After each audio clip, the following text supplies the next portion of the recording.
Hey guys, how's it going? Hope you're doing well. My name is Crown, and today I'm going to read you some very interesting stories that I hope that you're gonna love. And now, without further ado, let's go!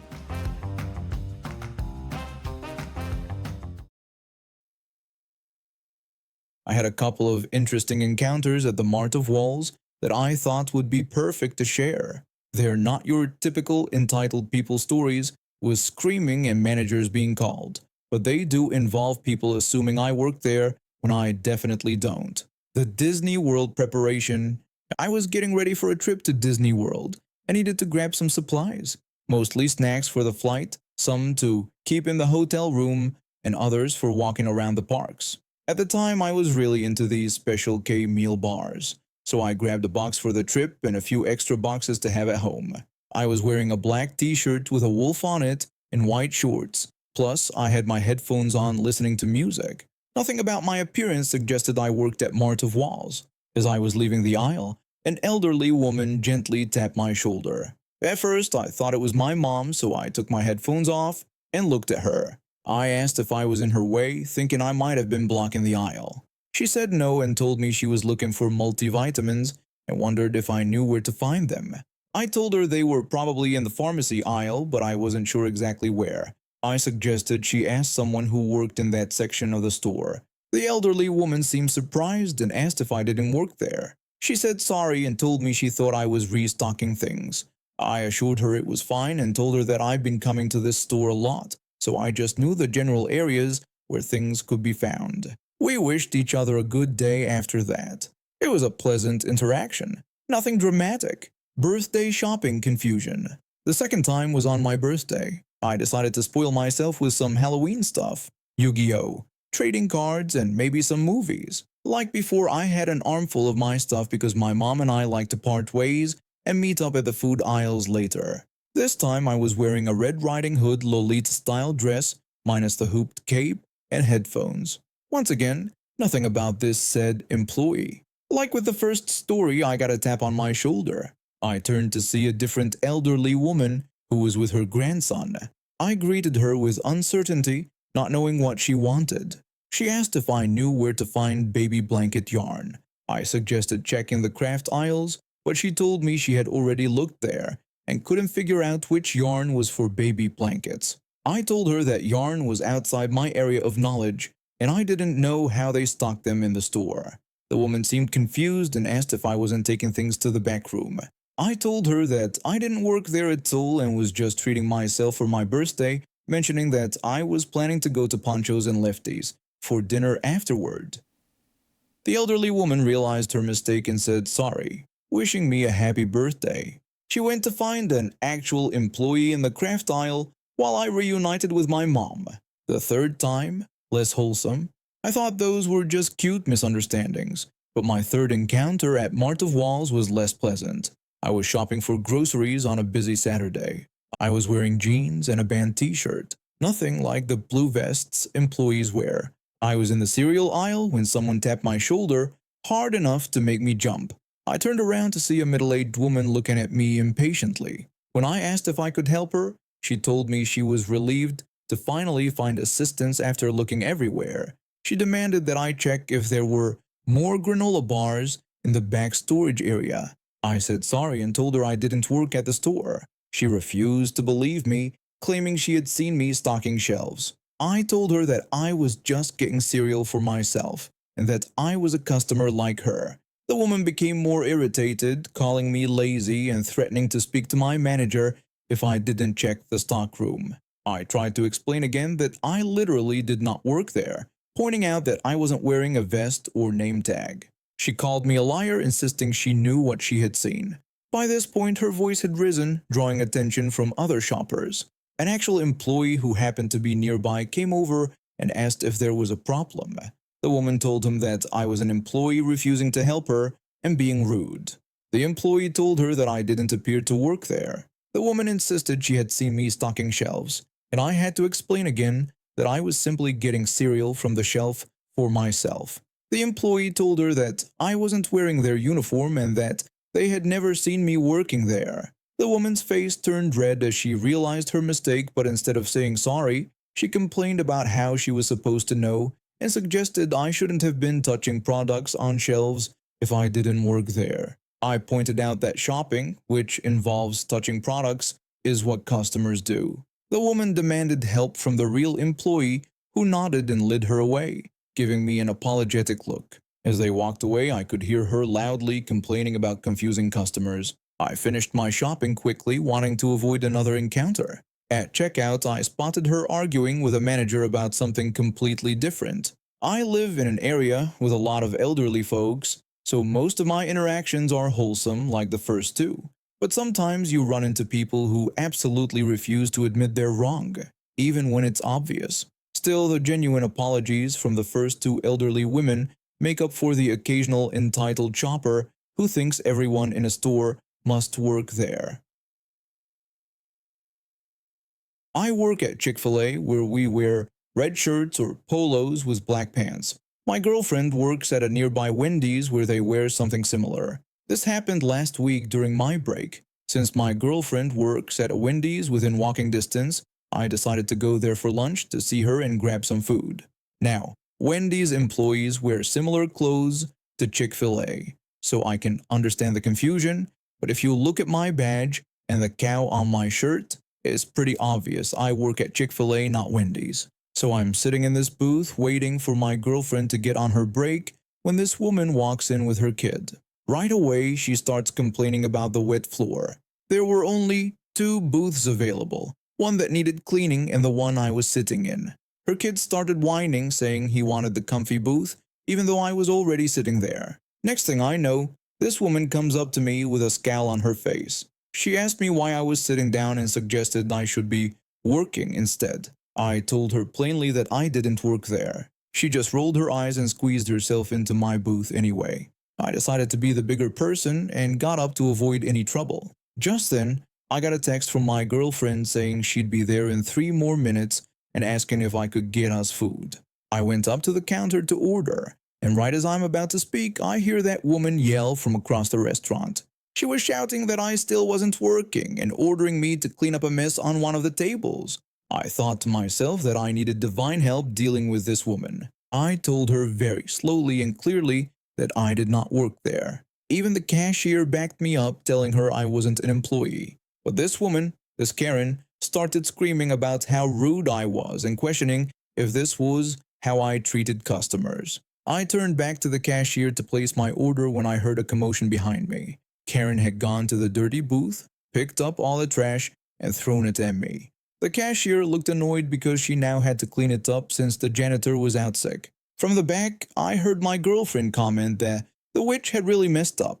The manager was outside in the deep freezer organizing stuff, completely unaware of what was happening. I yelled at Karen, but she ignored me and took her kid to the bathroom to wash their hands. I tried to calm myself down and went back to order. As I was walking up to the counter, just 2 steps away, Karen came around the corner and cut me off like Gordon Ramsay, chopping carrots at lightning speed. She started lecturing me about how customers should go first. I replied that she wasn't my customer because I didn't work there. I pulled out my phone to record what was happening. That's when my girlfriend came out from the back. Before she could reach us, Karen snatched my phone and told her kid he could have it. My girlfriend saw this and started yelling at Karen. Then Karen tried to slap my girlfriend. I jumped between them and Karen slapped me instead. We got into a scuffle and I pushed her away toward the soda machine. Just then the manager walked in. Plot twist, she's actually my godmother. She lives across the street from my house, and my mom visits her every day. She knows I don't get angry easily, so when she saw this scene, she was stunned. Karen pulled out her phone and called the police. Then she tried to slap me again. Meanwhile, her kid was locking himself out of my phone. As I blocked Karen's second slap attempt, I saw my phone go flying out of her kid's hands. My girlfriend tried to catch it but missed, but it hit the ground. I was so mad at this point that I picked up Karen. She probably weighed about 115 pounds, put her over my shoulder while she kicked and screamed, then grabbed her 6-year-old kid too and carried them both outside. I set them down, went back inside and tried to pick up my phone, which wouldn't even turn on anymore. Karen was still raging outside, but at least I'd gotten them out so other customers wouldn't get involved. That's when the police showed up. One officer went with my godmother to review the security footage, another talked to Karen, and the third took my statement. They brought Karen back inside to collect her things. The whole time she was claiming that I was going to jail. Then the officer, who'd been with my godmother, came back and said he had reviewed the cameras. I felt so relieved in that moment because I knew they'd seen what actually happened. Karen's face turned whiter than paper. In the end, they arrested Karen and charged her with assault, damaging my phone, which was completely broken, and disturbing the peace. I didn't get to have lunch with my girlfriend that day, but she still delivered food to me back at Chick-fil-A later. She's truly the sweetest. I was desperate for work and willing to take almost anything that came my way. My husband and I were both laid off within months of each other last year. We went from comfortable dual-income professionals to frantically applying for jobs while watching our savings dwindle. When I finally got offered a role, I was beyond relieved. It wasn't what I was used to, actually a step down from my previous director position at a competitor company, but I was in no position to be picky. The team seemed great during interviews, and the manager, we'll call him Gary, appeared supportive and competent. That part remained true. The problem started when Gary, busy with his own responsibilities, handed me off to another manager. I'll call her Karen. I was meant to serve as a liaison between my team and Karen's, but what happened was Karen decided I was her personal assistant to micromanage. She was insufferable from day one. When I tried to take my lunch break for a doctor's appointment, Karen told me to cancel it. She told me we had too much work to do and I could eat at my desk while finishing tasks. This became regular. She'd tell me to work through lunches, call me at ridiculous hours on weekends, and shift my schedule around without any consideration. Once, Karen told me to move my vacation days the following month because she wanted to take that time off instead. When I told her these days had been approved months ago and my family was visiting, she dismissed my concerns. She reminded me she was my superior and told me to figure something else out. The worst part wasn't even the schedule manipulation, it was the personal attacks. Karen once commented on my size, saying I was quite big for someone of my race and asking if people of my background usually ran smaller. When I told her this was inappropriate, she brushed it off as just making an observation and told me not to be so sensitive. The list of offenses grew so long that I had a 3-page document of her comments and actions. I wasn't going to be a doormat, so I pushed back when I could. This only made her worse. When I told her about calling me at 11 p.m. on Sundays for non-emergencies, Karen reminded me that she was my manager and would call whenever she needed to. She said that if I couldn't handle that, perhaps this job wasn't right for me. The only reason I stayed was money. We had bills piling up, and I couldn't afford to walk away. But everyone has a breaking point. Mine came on a Friday afternoon. I was dealing with a family tragedy. My uncle had passed away, and I was trying to help with funeral arrangements from afar. Then Karen walked over to my desk. She asked why I hadn't included someone named Melissa in a meeting invitation. When I asked who Melissa was, Karen seemed shocked and called me incompetent, telling me that Melissa was crucial to the project. She berated me loudly in front of everyone. Something inside me broke. I walked straight to Gary's office, tears on my face, and told him everything. His response surprised me. Gary said he was sorry for what had been happening, and he wasn't surprised since half of Karen's team had quit in the last year. He offered to move me directly under him on a different team. I was happy. Freedom from Karen. Or so I thought.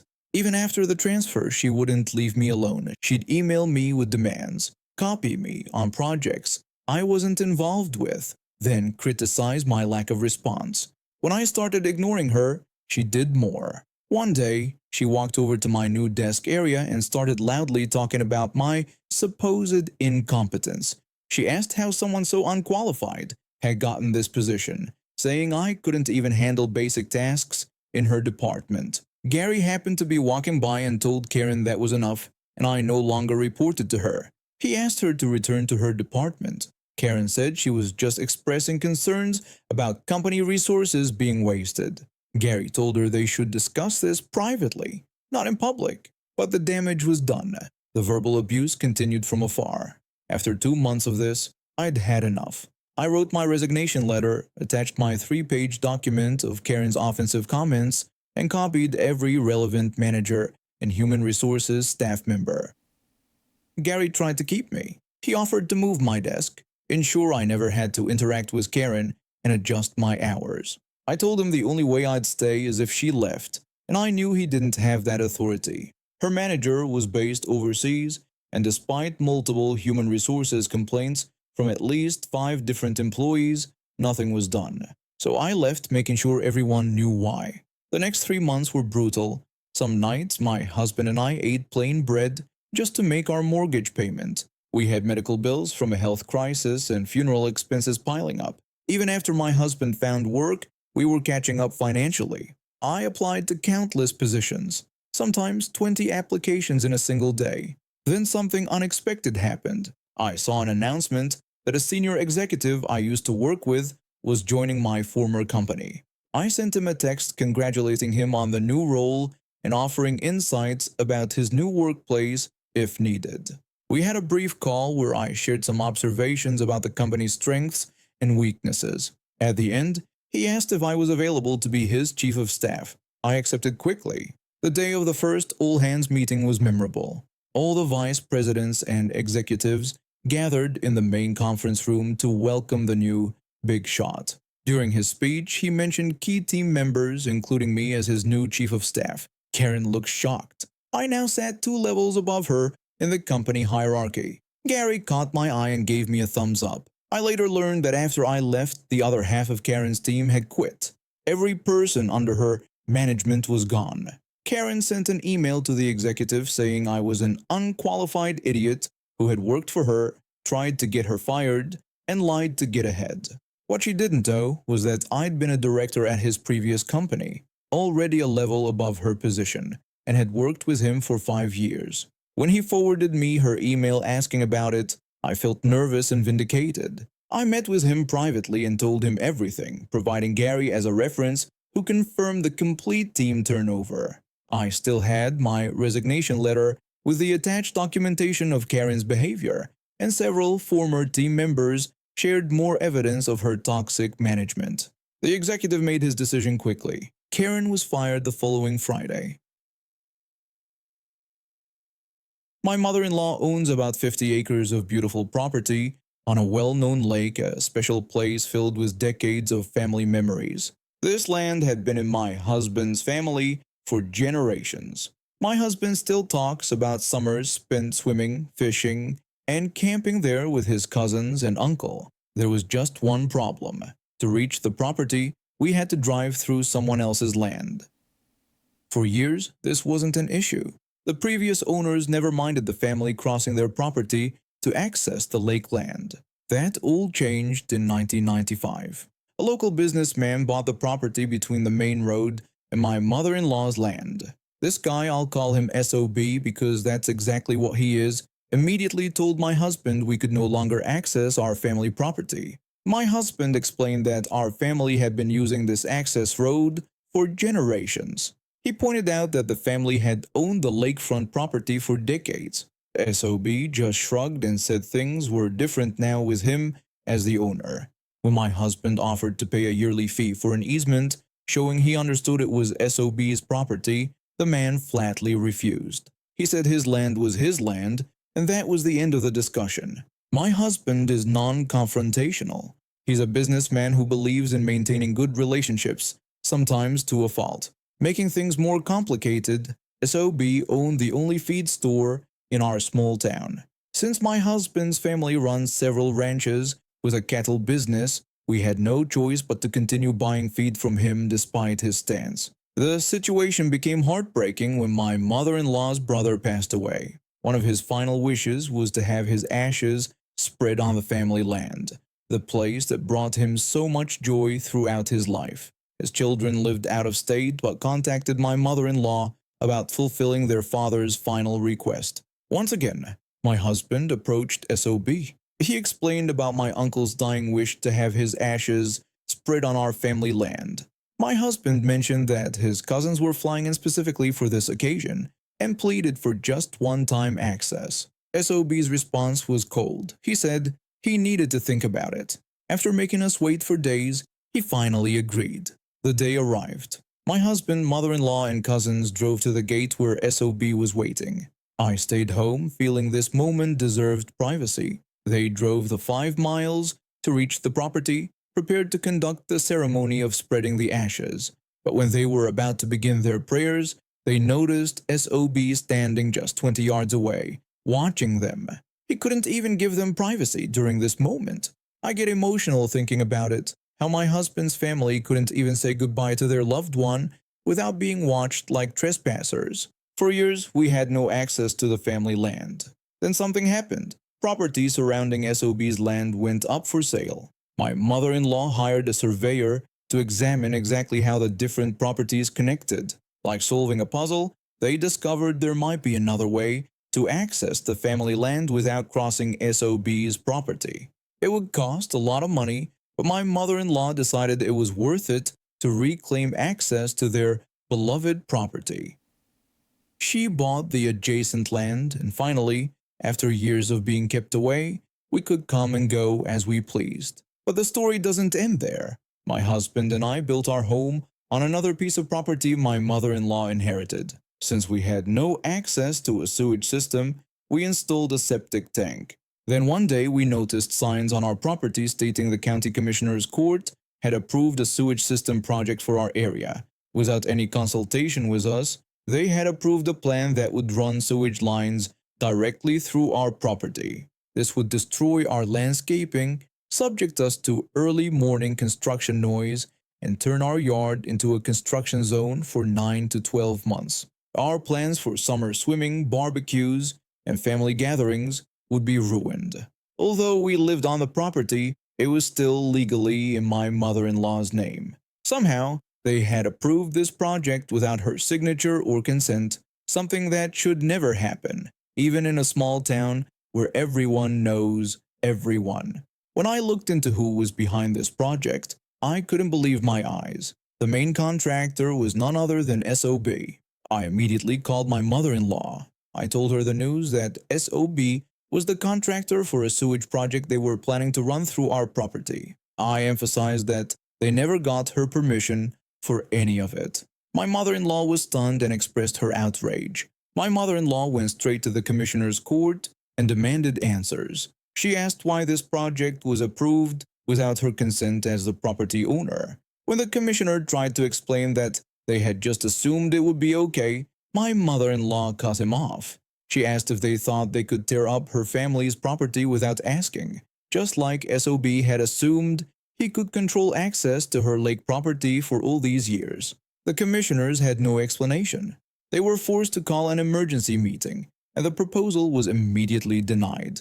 The entire project had to be reconfigured to avoid our property entirely. The county and the company financing the project were furious with SOB for presenting a plan without securing proper permissions. It cost them thousands of dollars to redesign the entire project. Not only did they have to completely remap the sewage system, but they also fired SOB and hired a different contractor. I don't know if SOB ever made the connection between his years of denying us access to our family land and suddenly losing a major contract. But I do know that after years of feeling powerless against his control, watching him lose this contract felt amazing. Patience pays off. And now we have reached the end of today's stories. Thank you for watching, and see you next time.